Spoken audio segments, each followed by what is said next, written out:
Hello, this is our presentation entitled Freedom of Speech and Its Consequences on Social Media Platforms. And in this presentation, we will discuss various social media platforms and how freedom of speech affects them and how they affect freedom of speech. We each decided what social media platform we will be covering.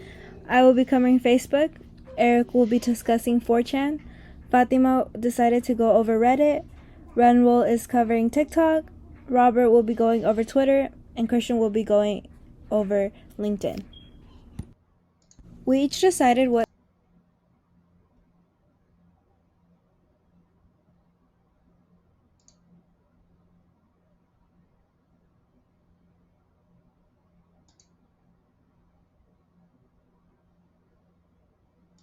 Good morning or good afternoon.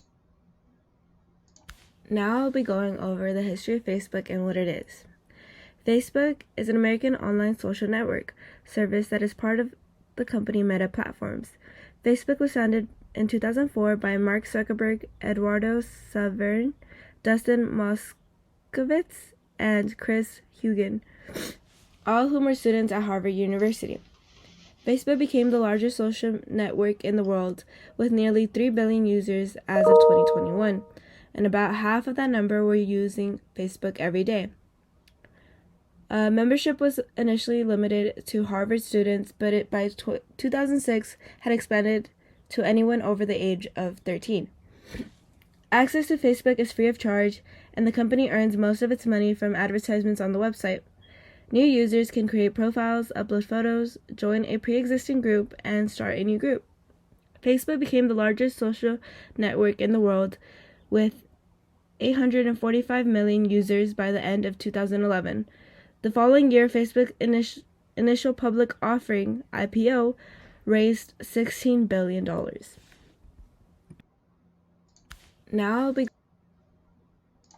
On this slide, I will be talking over the freedom of speech concerns with Facebook. So Facebook recently announced its own version of the Supreme Court, a 40-member board that will make final decisions about user posts that Facebook has taken down. The announcement came after extended deliberation that have been described as Facebook's constitutional convention. Due to this, moderation on posts and comments have increased.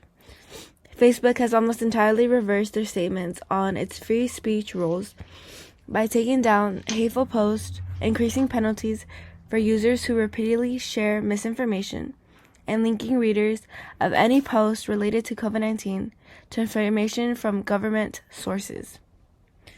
In April 2020, Facebook reports adding warnings on 50 million COVID-19 posts in order to reduce the distribution of misinformation by having algorithms to fact-check posts and comments. However, there has been issues in the past where Facebook would disregard any misinformation as when they announced their new policy regarding political ads. Zuckerberg even said, "Our policy is that we do not fact-check politicians' speech, and the reason for that is that we believe that in a democracy it is important that people can see for themselves what politicians are saying." This meaning that politicians can say or do whatever they want on social media, on Facebook, based on their rules. Over time, their rules have changed because Facebook decided to ban Donald Trump, the former president of the United States, for glorifying violence and spreading dangerous misinformation about the election. With this situation at hand, it brings up the power. If they have the power to collectively ban citizens whenever they want, then doesn't that give them the ability to effectively deny constitutional protected liberties? That is why censorship and moderation is a concern on our freedom of speech rights. This section is going to be on Twitter, and their motto is serving the public conversation.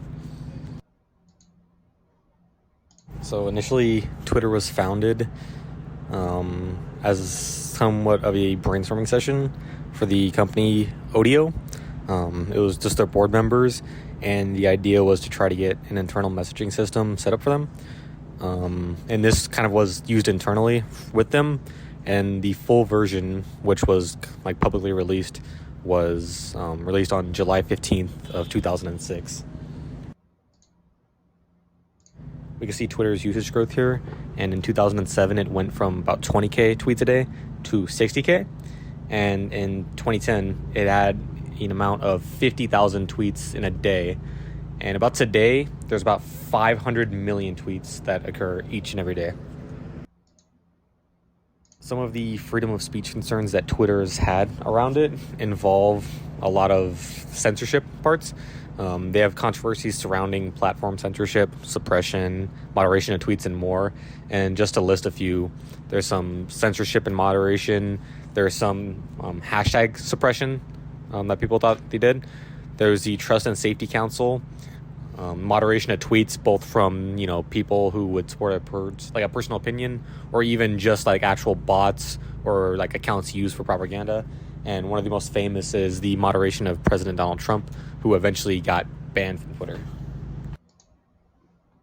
You can see here on January 8th of 2021, Twitter banned the real Donald Trump account and limited the POTUS account itself as he tried to use it after his main account was banned. And I believe they restricted that until the account was no longer under their use.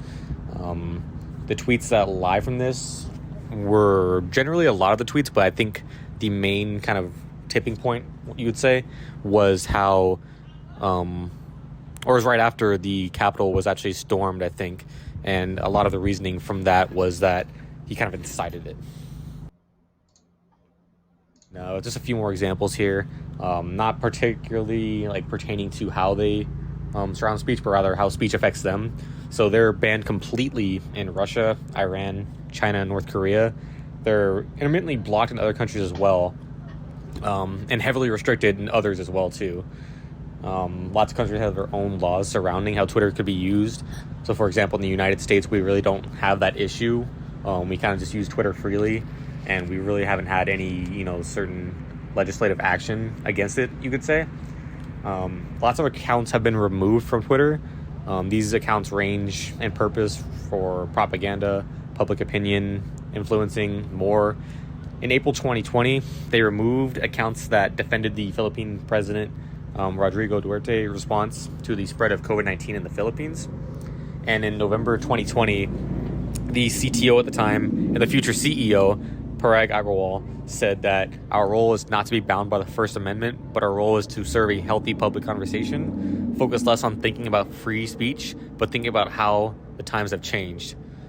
And in 2021, they also launched the Birdwatch program, which was used as a way to kind of help moderate tweets, pretty much. In this section, we will be going into Reddit, which their motto is the front page of the internet. Some major history and facts about Reddit is that the idea initial development was created and originated by college roommates Steve Huffman and Alexis Ohanian in 2005. The young entrepreneurs initially created some fake accounts themselves and started posting from them to add some content to the network. Soon the first users came into community, and in the beginning of the project, it was financed with $100,000 in starting capital by Y Combinator, an American startup funding company. And throughout the years in 2006 to 2007, the top subreddits that became popular were Not Safe for Work, Programming, Science, and Politics. In 2009, Reddit launched 2 different ways to advertise their site, which was sponsored content and self-serve ads platform. From 2012 to 2014, Reddit achieved billions of page viewers, and it was ranked as the 19th most visited website internationally and 7th most visited site nationally. So the purpose of Reddit is it is a social and news media outlet, and it is a forum where the content is selected, organized, and promoted by site members. Users can discuss and vote, which creates their constant site name, iReddit. So what are the censorship and outcomes of Reddit? Majority of Reddit rules and policies include the censorship of the following: hate based on identity, manipulation and spamming, personal or confidential information, sexual or suggestive content involving minors, posting illegal content, soliciting or facilitating illegal or prohibiting transaction, and lastly, impersonation. But what are the outcomes to prevent these from users? Reddit has the options to report disturbing posts or they had implemented the idea of labeling so that users are alerted and warned before they see the following content.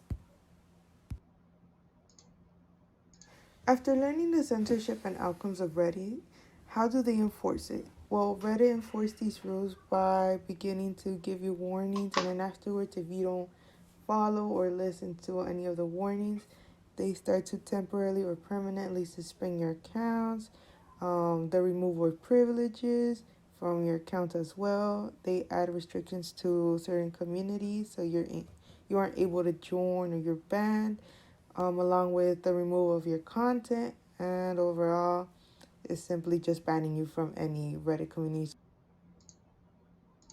Some controversies that Reddit was included or subjected to was in 2015 when the subreddit Fat People Hate, that had around 150,000 subscribers, was deleted on the premise of harassment.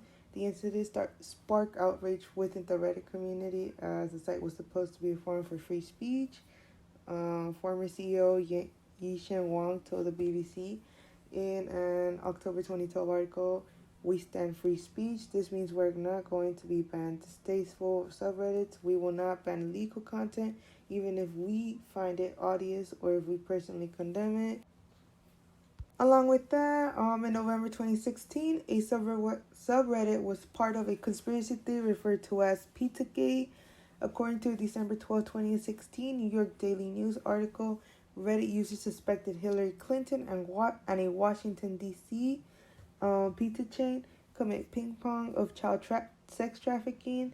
A subreddit for discussion of the conspiracy theory was created and later banned, as it broke Reddit's rules against witch hunts, posting someone's private or personal information.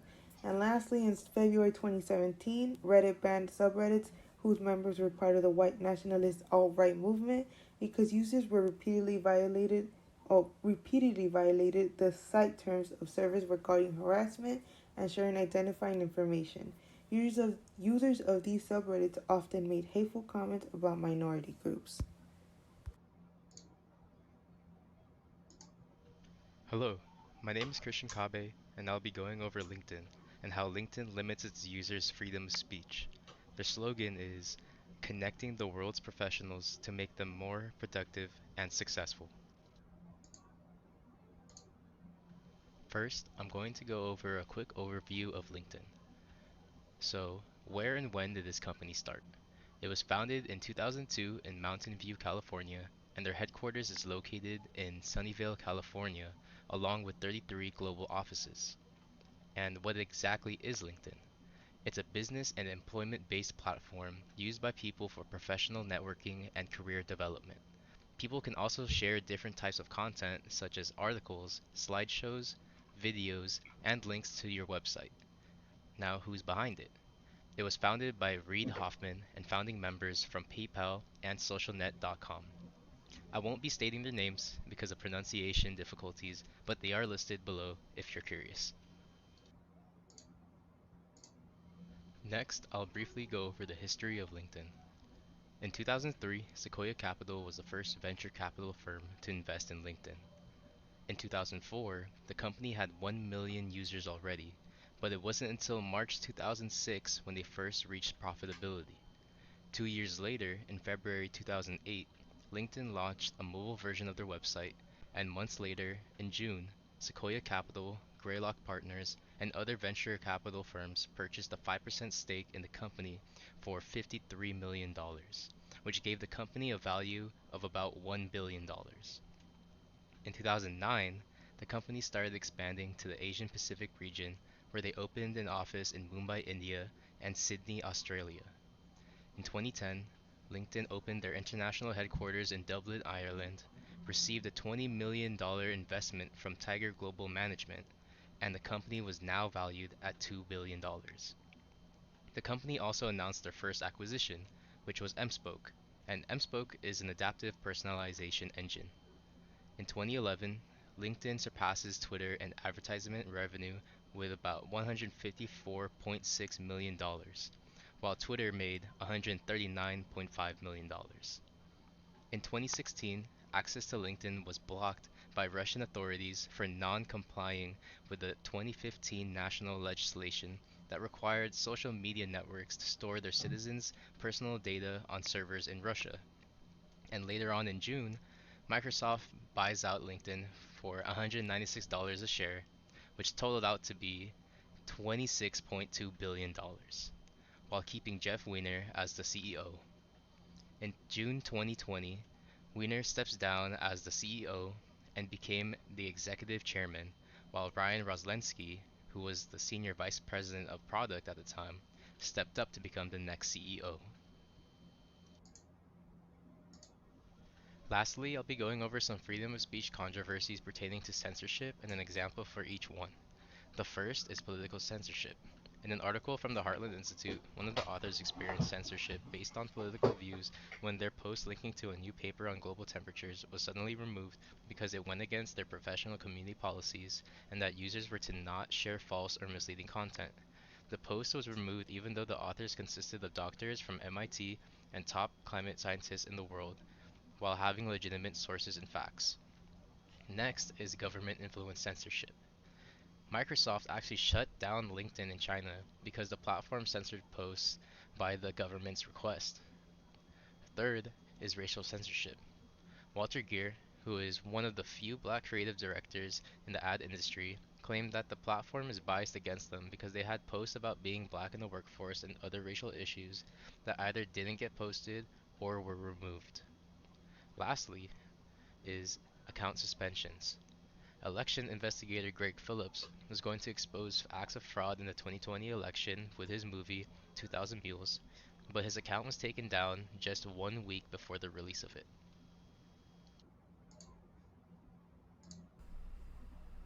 Hello, my name is Renwell Quakeup, and I will be explaining how TikTok interacts with freedom of speech. To begin with, a little bit of background on TikTok. TikTok is a social media platform that was originally released in September of 2016 in China under the name Amy. In that same year, Amy renamed to Douyin. Douyin is the name that TikTok still has in China to this day. The distinguishing feature of TikTok in comparison to other social media platforms is that it had a focus on more short form content. This style of social media platform was also getting popular in the States under the application Musical.ly. Musical.ly and TikTok shared many similarities, but they differed mainly in their content as well as their target audience. In 2018, the company that owned TikTok purchased Musical.ly, and both applications merged. TikTok, as with many other social media platforms, faced many issues when it came to preserving freedom of speech in tandem with all of the issues that bring. So in TikTok, there has been many accusations thrown out of people using the platform to post examples of Holocaust denial, examples of white nationalism. There is one specific example where there is a series where TikTokers encouraged vandalizing school property, as well as xenophobic and racist content.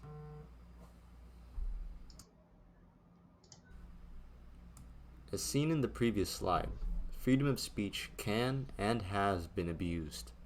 But there are examples where social media moderation stifles freedom of speech too much, especially on TikTok. There are instances where moderation has led to censorship of content on Xinjiang, banning of specific types of political content, banning LGBT content, and banning posts from Russian people.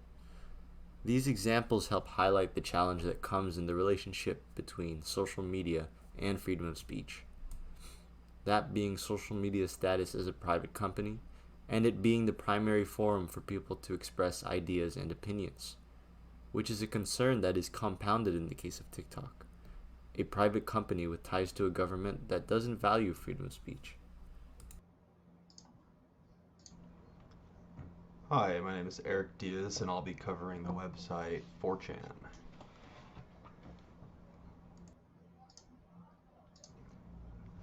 4chan was launched in 2003 and has since evolved from a simple message board used to discuss anime into a cesspool of hate. According to Vice News writer Bob Arthur, on 4chan you'll find anime, porn, and sports chatter. Some of the site's most popular image boards include, but are not limited to, B, which is the random board, Poll, which is the politics board, R9K, which is turned into a gathering place for the incel community, and Sci, which is dedicated to science and math discussions. You'll also find an endless stream of racist threats, stomach-churning memes, and misogynistic vitriol. Slurs against racial, ethnic, religious, or sexual or gender minorities have increased by 40% since 2015, while neo-Nazi propaganda has proliferated. Users on the forum are increasingly making violent threats against minority groups. Comments that include both hate speech and violent language have increased by 25% over the same period. Since a low point in 2016, the use of 6 slurs targeting racial and ethnic minorities or LGBTQ people have increased by more than 40% on 4chan's politically incorrect or poll board, which is billed as a forum for news and politics discussion and the second most popular board on the site. 1 in every 15 posts on poll in 2019 included some term of hate speech. Since 2015, about 1 out of every 10 posts on poll using hate speech also used violent language. Dozens of comments exhorted other 4chaners to kill themselves, often punctuating the phrase with a racial or homophobic slur. Sometimes posters made threats indirectly, speculating about what groups would be next to be terrorized, bombed, or shot. Even as 4chan has grown more extreme, overall web traffic on the site has more than doubled in the last decade. Visits to the site peaked in the early 2018 and have fallen significantly since, but 4chan remains one of the 1,000 most popular world websites. Part of what allows users to feel comfortable engaging in such behavior is the anonymity that 4chan provides. The ability to assume an alternate identity or even no identity at all secures the safety of its users and the free expression of all. Anonymity is also a recognized and protected dimension of First Amendment rights in the United States, and 4chan elevates anonymity to cult status. The 4chan platform and others like it, anonymous posting is the default mode, and self-doxing in the name field is seen as a cultural faux pas. 4chan is also the original home of the notorious hacktivist group Anonymous that has carried out digital strikes against governments and individuals they have deemed to be impeding human rights and liberties. 4chan also served as a breeding ground for the conspiracy group QAnon, which theorized that world governments are controlled by a shadowy cabal of pedophiles. Intellectual freedom protects our right to choose what to read, think, and value. In philosophy, this is called epistemic agency. It's the intentional choices we make about our beliefs, including activities like research, evaluation of evidence, consideration of opposing views, and sharing ideas. Many social media platforms implement moderation techniques or moral outsourcing, which can be carried out either by an artificial intelligence algorithm, human moderators, or both. Moral outsourcing is the transfer of responsibility for choosing between right and wrong actions to another entity. In the context of social media platforms, moral outsourcing occurs when we rely on content moderation to protect us from encountering offensive, objectionable, and disturbing content. 4chan and other image boards are moderation minimalist, employing a voluntary system of moderators and quote-unquote janitors whose role is to remove content that violates U.S. law. 4chan's user base otherwise accepts the potential harm and moral hazard of exposure. Moderation minimalist web forums like 4chan, where users accept the risk of exposure to objectionable material, share an expectation of anonymity and value free expression as the norm. This provides a terrain for the exercise of epistemic agency. Other social media platforms are shackled in epistemic restraints that almost no one likes and almost everyone agrees don't work. According to Sarah Hartman Caverly of the Office for Intellectual Freedom of the American Library Association, The project of intellectual freedom remains incomplete if we're always in agreement. It isn't the easy wins that matter, it's the hardscrabble scrimmages defending the human freedoms of the less than popular, the beyond the pale, and yes, even the scoundrels.